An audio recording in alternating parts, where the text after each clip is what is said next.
un rôle qui a débloqué ses vieux traumas. Actuellement au théâtre pour une pièce traitant de la pédocriminalité dans l'église, Clémentine Célarié a réalisé, 50 ans plus tard, qu'elle a elle-même été victime de faits similaires dans son adolescence. Un véritable déclic pour elle, comme elle l'a raconté à nos confrères de France 5 récemment. Dans les affaires de pédocriminalité, difficile parfois pour les victimes de se rendre compte de la gravité des faits.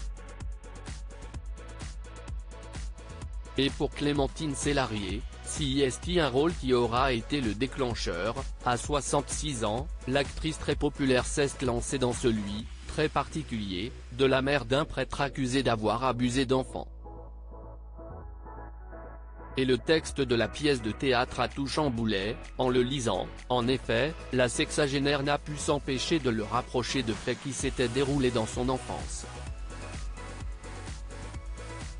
Scolarisée entre 13 et 16 ans au collège des Ursulines de Saint-Germain-en-Laye, elle aurait été la victime d'une religieuse chargée d'encadrer les jeunes filles, comme elle l'a raconté dans C'est l'hebdo sur France 5.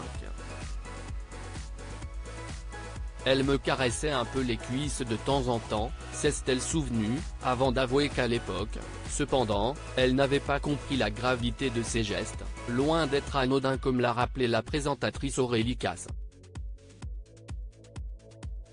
J'ai réalisé ça en lisant le texte, a-t-elle expliqué, concluant que ce déclic ne changerait pas grand-chose, son agresseuse n'étant sûrement plus de ce monde.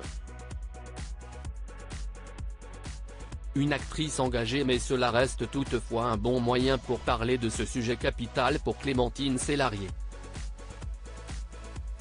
Très engagée dans de nombreux combats, la mère d'Abraham, Gustave et Balthazar, qui a notamment souffert d'un cancer, avait par exemple fait le buzz dans les années 90 en étant l'une des premières à embrasser un homme séropositif à la télévision, prouvant ainsi au grand public que le sida ne se transmettait pas de cette manière.